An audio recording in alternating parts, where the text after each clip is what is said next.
Hey everybody, Harris O'Malley from DocNerdLove.com. And before I get started with this week's episode, I want to talk a little about a concern I have about, well, men. Specifically, I want to talk about how we could be doing better. See, for all that I get the occasional rando who will wander into my comments to throw poop like a macaque after a Tex-Mex and Guinness bender, I don't do these episodes to dump on dudes. I don't do this because I, hate men, or I'm just trying to white knight for women and get laid through my YouTube channel. If that worked, I'd be out of a job. It's actually the opposite. I have really high expectations for men. This is in no small part because I'm well aware of what we're capable of being, and my goal with this series and my career in general is that I want to see you all actually rise up to meet those expectations and for you all to live up to the amazing potential that I know you have. Which is why it's kind of a shame to see folks who are apparently determined to miss the point of, well, just about anything related to women and dating. Alright, hang on, I should back up. Recently, the Washington Post published an article by Christopher Ingram that examined a study by the General Social Survey, which found that approximately 23% of adults have had no sex in 2018. And the people who were having the least sex were young adults ranging in ages from 18 to 29. Now, this is interesting because these findings largely line up with Kate Julian's piece, The Atlantic, Young People Are Having Less Sex. Something that at first glance seems a bit unusual, considering that we live in the era of Tinder, Grindr, cheap and effective birth control, and even pre-exposure prophylaxis, or PrEP, that has brought new cases of HIV to historic lows. Now, I don't want to get into the whys and wherefores about what this all means, other than to say that most of what this tells us is that more studies are needed. There are entirely too many variables involved to blame it on any one cause, regardless of whether you want to point the finger at porn, at social media, or video games. There's a joke about playing with yourself in there somewhere. What I do want to talk about is the response that people had to this study. Specifically, the revelation that 28% of young 20-something men reported having no sex in 2018 compared to only 18% of 20-something women. In fact, the number of men younger than 30 who report of having not had any sex has nearly tripled in 2018, as compared to an 8% increase in women who were equally celibate. Now, it's important to note that the study doesn't ask why people aren't having sex, or if they are having it, who they're having it with. It's just reporting pure numbers. But that hasn't stopped lots of dudes from falling all over themselves trying to draw the wrong conclusion from this particular revelation. The most egregious example of taking 2 + 2 and getting fish are the number of people who insist that this is somehow proof of the 80-20 rule. Now, if you've never heard of this, you're lucky. The 80-20 rule is known as the Pareto principle, named for an Italian economist, Vilfredo Pareto, who in 1896 noted that 20% of the population of Italy owned 80% of the land, and he found that this tracked relatively closely with the wealth distribution in other nations. And of course, because we all love reducing complex mathematical principles to something that can fit on a bumper sticker, people began to try to apply this distribution to almost everything else,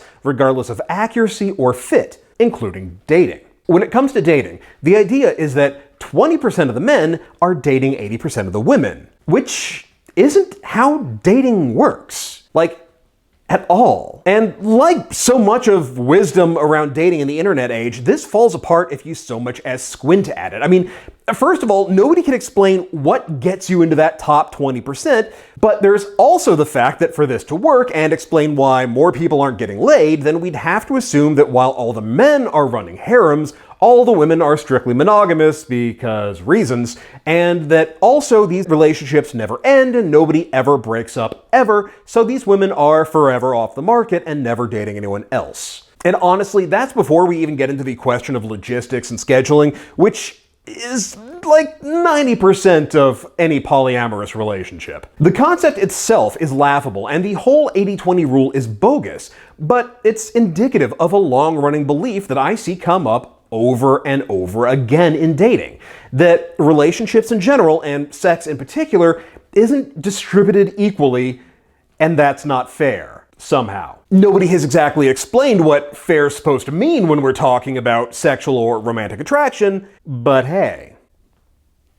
Now, if you're someone who is having a hard time finding a partner, I can understand your frustration. I have literally been there, done that, and printed the t-shirt. But there's being understandably frustrated, and then there's not recognizing that a lot of folks are coming off like this. What I really want is someone who'll call me and will love me, because everyone I know is married, and I don't know anybody or anything, and it's just not right because I deserve love like anybody else. I don't need to rummage through the dumpster for a playboy.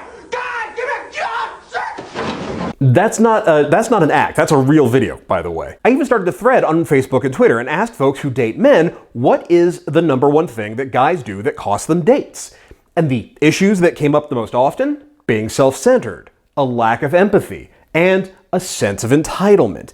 These are the guys who only talk about themselves, or who treat sex as a foregone conclusion or something that they're owed, or who expect their dates to do more work than they themselves are willing to. Which, to be perfectly honest, tracks with a lot of my own experience, both in the growth and changes that I had to make over the years, and in a lot of the folks that I've worked with. One of the things that I am always telling people is that dating success is 80% attitude, 10% presentation, 8% technique, and 4% math skills.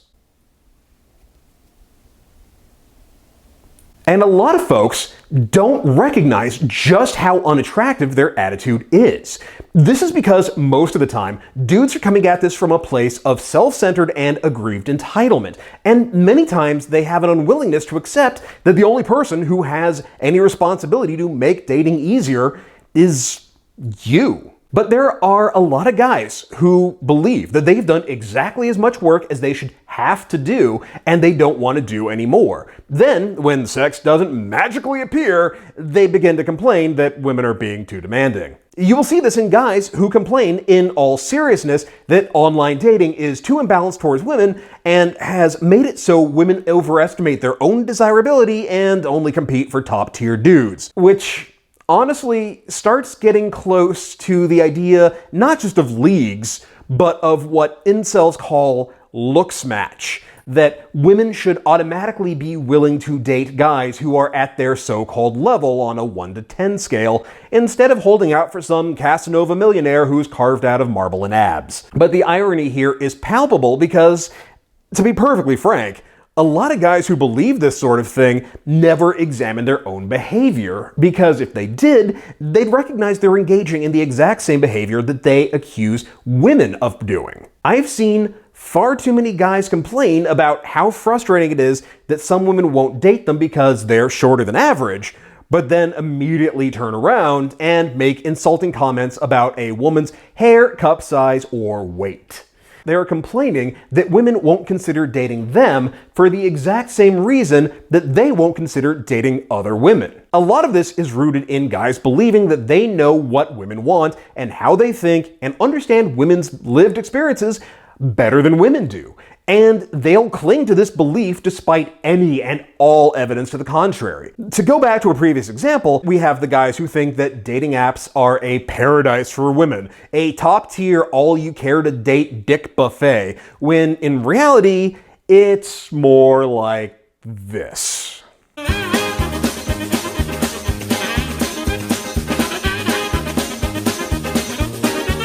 Honestly, no dude who thinks women are having the time of their lives on a dating app has ever tried to use a dating app as a woman, or who's actually talked to a woman about her experiences, looked at her inbox, seen the messages she gets. I'm just saying. But then again, why would they when they already know what women want in men, what women already go through, regardless of what women tell them? In fact, more often than not, when you point out the major differences from what they say women want in a guy and what women say they want, then they'll be the first to imply that either she doesn't actually know what she wants, or she's lying. In which case, hey, found your problem. And so much of this comes down to guys behaving as though attraction were somebody else's problem. The dude showed up with minimal deal breaker, so he's done his part, and now women need to come across. The thing is, more often than not, the same guys aren't asking themselves why should the women they're interested in be attracted to them. A lot of guys sincerely believe that since dating is so much easier for women, it isn't, that they're in competition with every other guy out there, when in reality,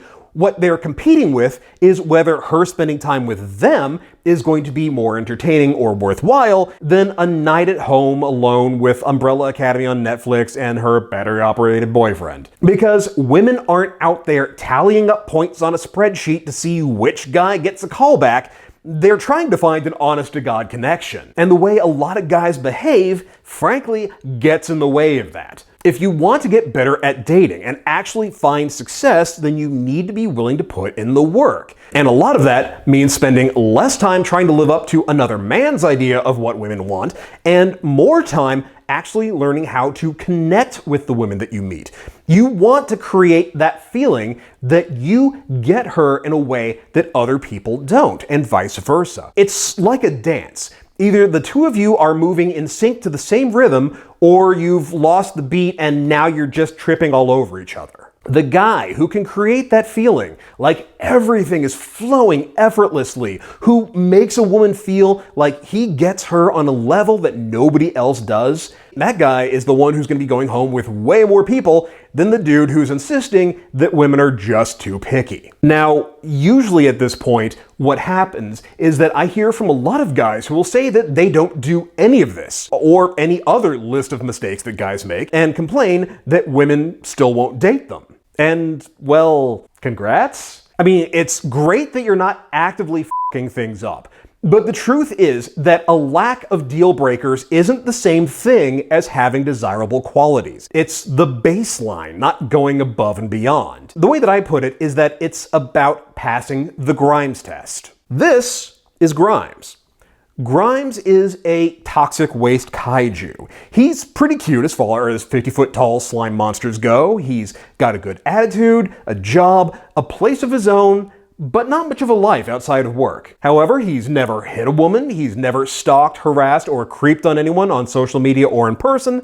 He's never sent pictures of his junk, such as he has, to anyone who didn't specifically ask to see it, and he's always respectful of people's boundaries. Now, with that in mind, the test is, what do you have going for you that Grimes doesn't already have that would make women want to date you instead of Grimes? Now, if this test makes you mad, then you have to ask yourself, why?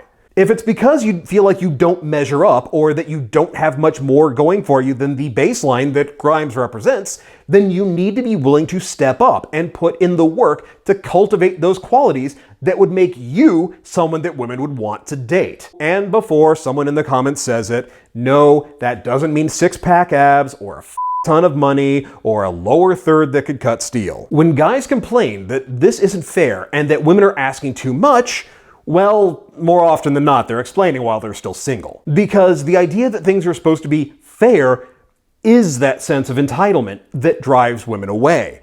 In saying that things aren't fair, what they're almost always doing is demanding that women lower their standards instead of men trying to rise up to meet them. Now, if you're finding that one person's standards are impossible, then you need to ask yourself why you'd want to date that person in the first place. But if you're going to insist that every woman is asking the impossible of you and that's not fair, then I'm going to have to wonder just what your basis of comparison is. Gentlemen, if you can work hard enough to develop the skills to beat Sekiro, you can learn how to step up and become the kind of guy that women would want to date instead of complaining about how unfair it all is. And if you're about to try to make a comment about how this means there should be an easy mode, well, that just goes against the design philosophy, my dudes.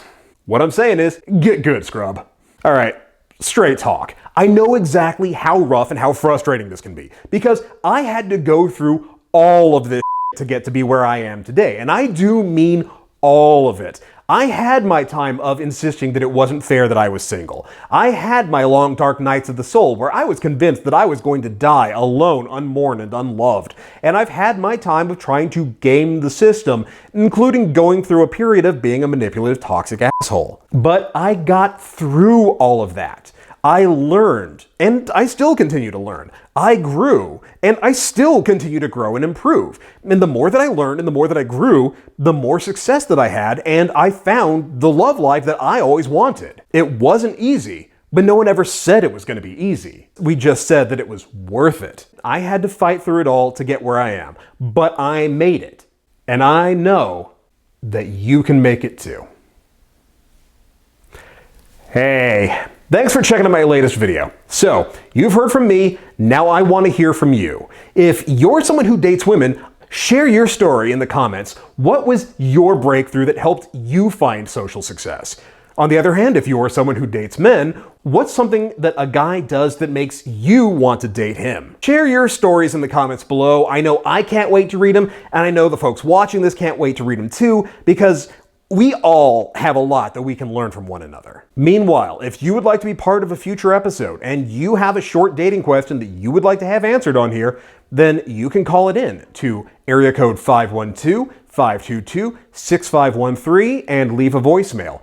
Alternately, you can record it on your end and then send the audio file to doc@drnerdlove.com with "for YouTube" in the subject. I know, we've been talking about this for a while. Some of you have been asking, when is it happening? We're finally making Nerd Love Line happening, so if you want to get your question in for the episode, now's the time. And speaking of calling, if texting is your weakness and using your phone is your phobia, if you get a voicemail and freeze up, then you need to check out my book, I Got Her Number, Now What? This is the instruction manual you always wish you had about how to text somebody that you're interested in, how to message them, what's the best way to DM somebody and become a dating Jedi. Links to buy it are in the show notes, so go check it out. And if you do check it out, or any of my other books, do me a huge favor and be sure to rate and review them on Amazon and Goodreads. It's a huge, huge help. Now, if you're digging the series, you know what to do. You've been on YouTube before, you've seen the end of these videos, you know how it all works. Hit the thumbs up, let me know, share it with all your friends, subscribe, ring the bell, etc., yakety schmackety. But if you are really enjoying these videos, and I mean really enjoying them, if you feel like you're getting a lot out of it, you're finding that it's really helping you, and you want to support the channel, and in the process help fund some really awesome new projects, then consider becoming a patron at patreon.com/drnerdlove. Even $1 is a huge help, but starting at $3 a month or more, you get access to some incredible bonus content. Meanwhile, you can follow me on Twitter at @DrNerdLove. Keep up with the latest news by joining the Facebook page at facebook.com/drnerdlove. And as always, hit that logo to subscribe, check out my latest videos, and I will see you here next time with more about love, sex, and dating. Later.